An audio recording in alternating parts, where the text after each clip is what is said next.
o Luiz Henrique Pinga, que vai apresentar dicas para uma gestão de carreira de sucesso. Eu vou te falar uma coisa, hein? Disso ele entende muito. Boa noite, Pinga, é com você, meu amigo. Agradecer a oportunidade de estar aqui falando, né? Para a molecada aí, para todo mundo que está envolvido aí com esse projeto tão bacana que realmente supriu, né? Colocou a molecada na atividade, né? Em 2020 foi um ano super difícil. Eu acredito que 2021 também deva ser um ano ainda um pouco complicado. Mas é isso aí, né? Vamos tentar aí passar o máximo que a gente puder aí para a turma toda. Né? Você tem um toque de Midas, né, cara? Você chega, você reconhece um atleta, além do seu talento de reconhecer um atleta, saber trabalhar ele nessa tua forma de trabalho, nesse teu esquema de trabalho, né? Quais são as dicas para uma gestão de carreira para um atleta se tornar, desde seu começo como um atleta, um garoto, até um atleta formado, atleta profissional, cara, o Pinga? A gente costuma falar tem muita... Não existe nenhuma fórmula mágica, né? O segredo, na realidade, é o que é muita dedicação, né? Muita entrega e a compreensão, né, de como é que funciona, né? De o porquê que você está fazendo aquilo, né? E a gente vê nesses anos todos aí aparecerem diversos gurus aí com fórmulas mágicas, com novas metodologias, e a gente vai muito em cima do resultado final de tudo que é feito. Né? Então, a gente trabalha em cima dos atletas, né, que a gente tem junto da gente, do nosso grupo, alguns pontos, né, que a gente acredita que é importante. Né? Uma coisa que a gente tem que ter muito em mente hoje é que a idade baixou muito. Então, aqui há 20 anos atrás, não vamos botar tanto tempo para trás, a gente trabalhava garotos de 12, tudo bem que a gente começou com o Adriano em 97, ele tinha 10 anos, 9 para 10 anos, né? Mas era uma coisa nova isso naquela época, né? Hoje em dia você vê as categorias que mais enchem nos eventos em termos de inscrição, são as sub-12, sub-10, sub-14, né? Sub-12 é uma categoria que vem lotado muito. Então a gente tem que ter primeiro em mente que você está trabalhando com criança, né? E quando você trabalha com criança, você tem que ter uma maneira diferente de trabalhar, uma maneira um pouco mais tranquila, né? Tem que ter um envolvimento da família mais atuante, mais presente, né? A gente fala do envolvimento da família de uma maneira positiva, né? Onde a família saiba o que está fazendo, saiba qual é a participação dela, saiba qual é a parte dela dentro do trabalho. Né? É claro que você tem aí pais que são ex-atletas, que têm um background bacana, mas a grande maioria a gente vê ali nesses eventos amadores, a gente vê umas coisas meio sem fundamento, umas coisas meio confusas e muita pressão, né? A gente vê meninos aí novos com um nível de estresse e um nível de pressão muito grande em eventos sub-12, sub-10, né?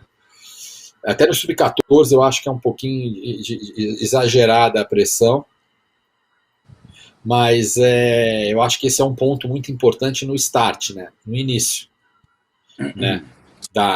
Do trabalho com qualquer atleta com essa idade. Né? O que a gente tem ali, a gente preza muito o atleta entender qual é a função dele dentro do negócio, né?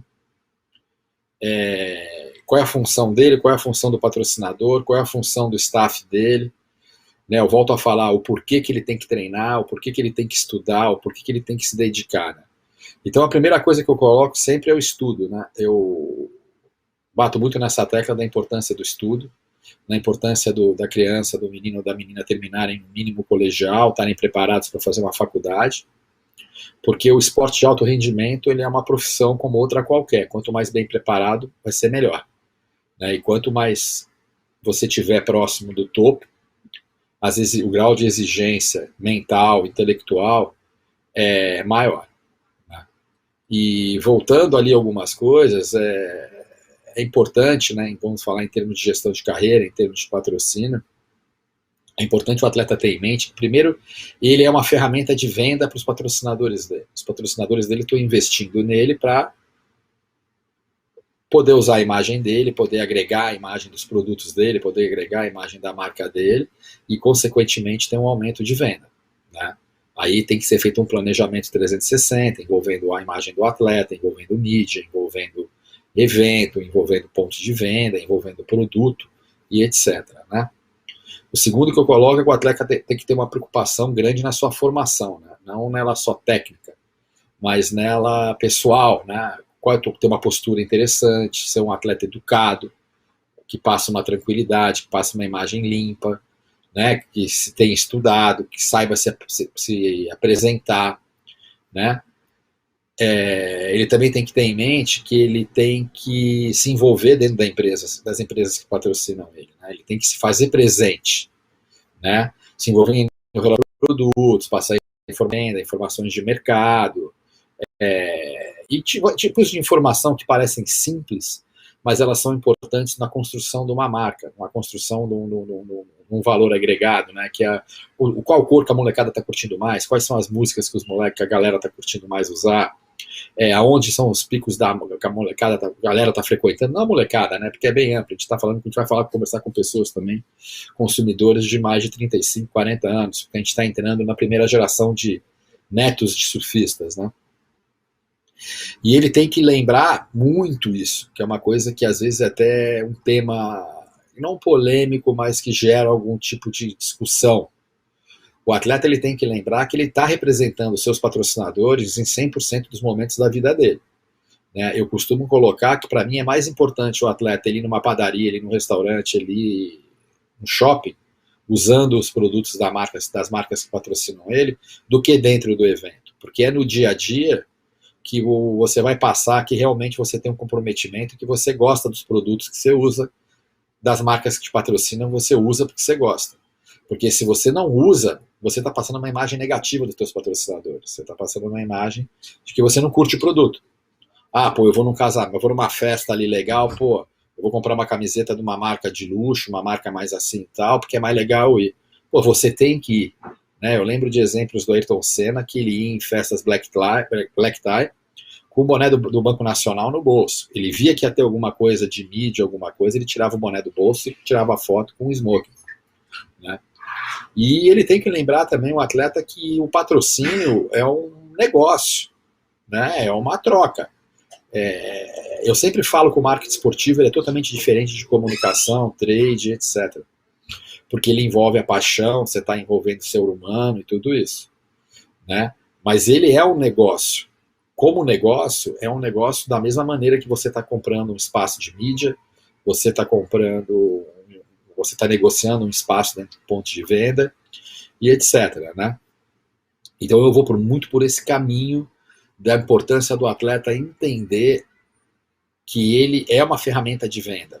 Ele não é, o patrocínio não é simplesmente os teus patrocinadores te darem o dinheiro, você colocar o logo nas pranchas e usar o produto dos caras ou não. É uma coisa muito mais abrangente, é uma coisa muito mais ampla, né? E em contrapartida, as marcas esperam, né? As marcas esperam as suas chamadas atletas saudáveis, imagem de um vencedor, aí vai entrar a parte, né, de qual o conceito a marca quer ter, né? De ter um cara um pouco mais agressivo, ter um cara mais clean, ter um cara mais família. Aí depende muito do perfil da marca e da personalidade de cada atleta.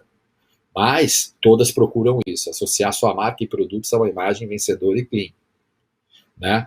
Elas esperam que esses atletas se envolvam no desenvolvimento de produto, não só de usar o produto, mas também fazerem críticas negativas e positivas, se o produto é legal, se a camiseta é legal, se o board shorts é bacana ou não é.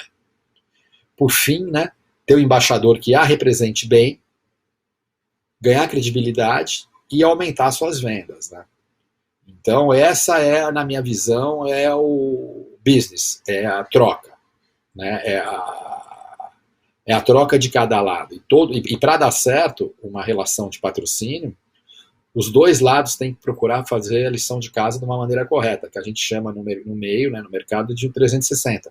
Que aí a gente vai conseguir desenvolver um 360 de marketing aonde vai gerar tudo isso de uma maneira positiva, vai agregar valor à marca e ao atleta, e no final vai gerar o quê? Um aumento de venda da marca, que vai deixar a marca feliz, e aí o atleta vai ganhar mais, vai ter mais suporte, etc. Então é isso que a gente vê de maneira, né, em termos de patrocínio e relacionamento de patrocínio. Né. Falando em um lado mais agora da carreira, né, da gestão de um competidor, né, do atleta especificamente em si, né,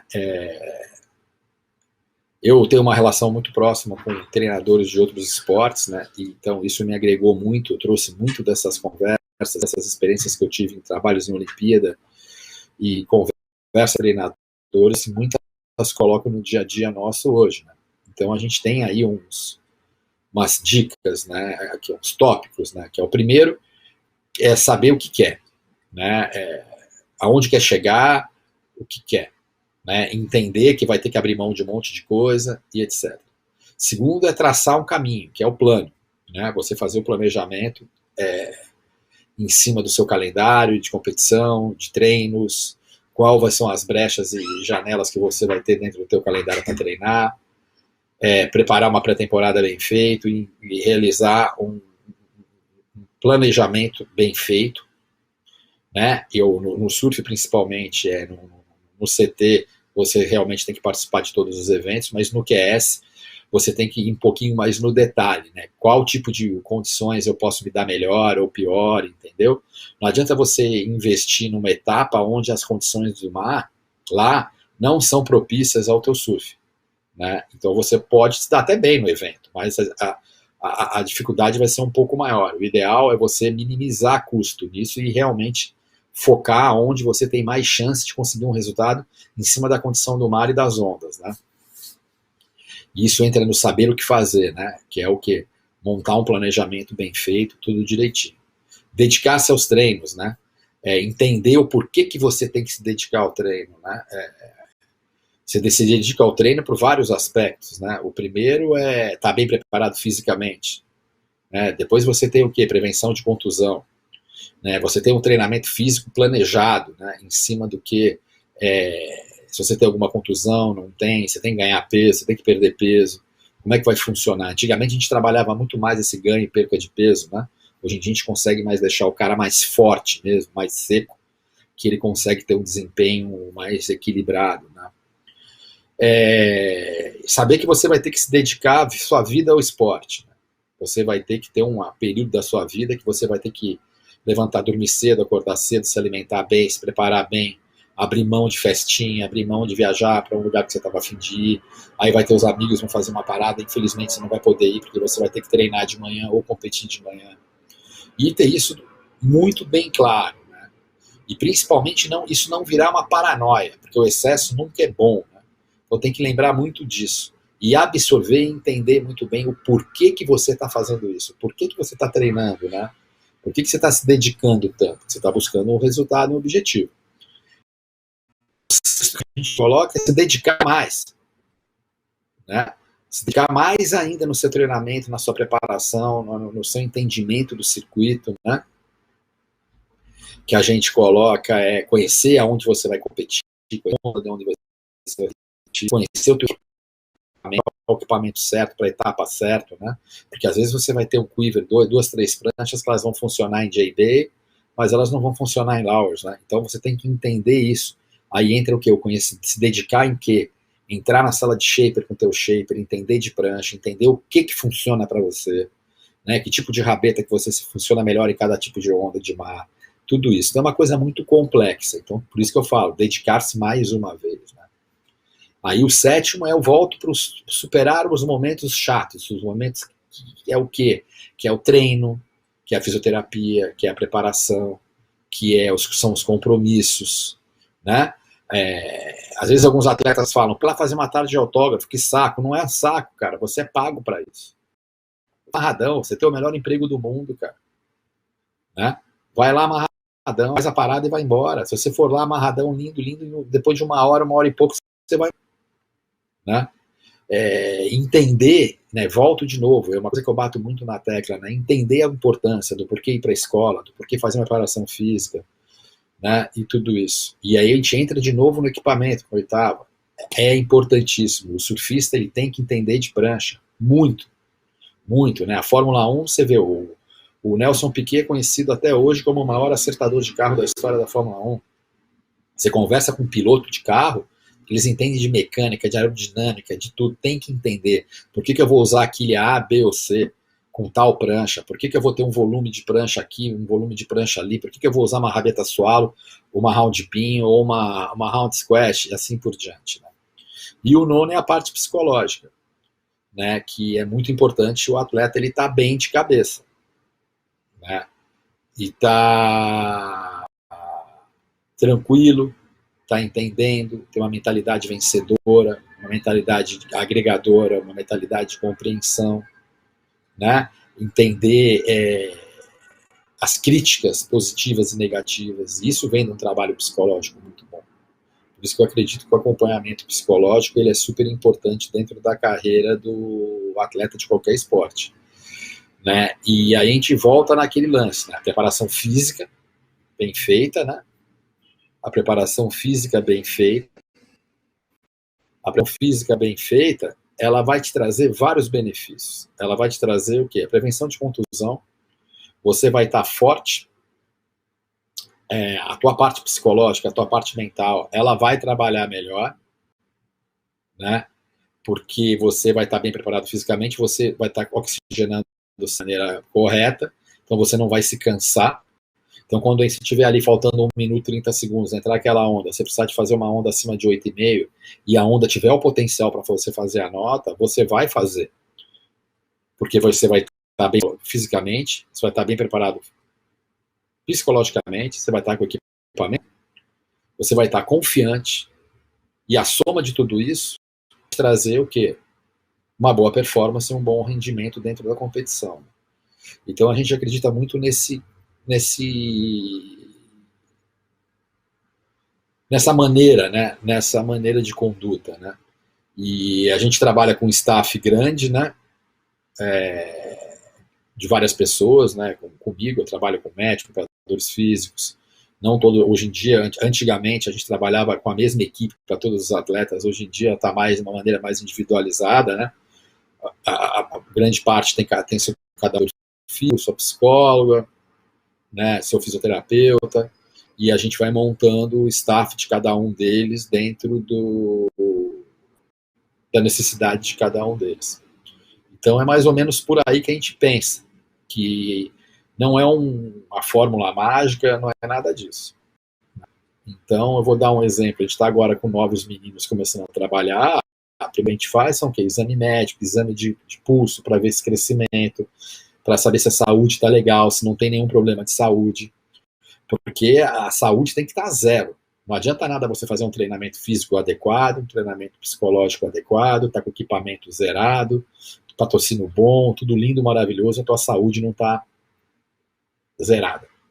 Então é mais ou menos por aí.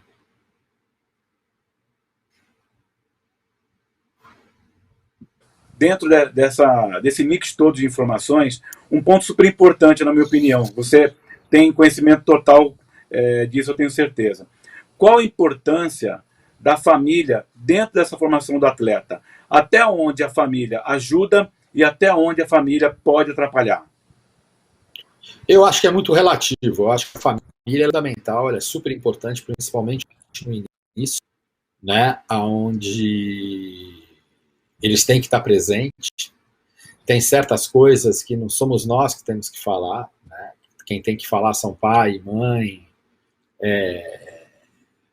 para ter cada um a tua função dentro da criação e da formação da pessoa, né? Porque no fundo, final, a gente está formando pessoas, a gente está formando seres humanos, a gente está preparando pessoas para a vida. Porque se essa menina com 19, 20, 20 anos, ele vê que ele não vai encaixar no circuito mundial, porque é muito difícil, ele pode fazer uma faculdade, ter um sucesso em outra carreira, ter um sucesso em outra profissão. Então a participação da família é importante. No termos competitivos, eu volto a falar aquilo que eu falei no começo.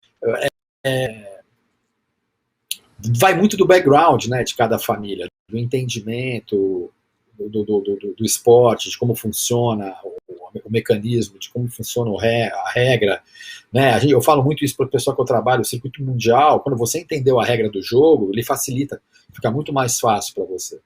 A família tem que ser família. Se o cara tem um envolvimento profissional competente, positivo, como eu dou o exemplo do Charles, do Ricardinho, de outros, o Leandro, né, com o Iago, né, são coisas positivas. O que não pode é a família estressar a criança, né, porque o relacionamento é muito mais passional, né?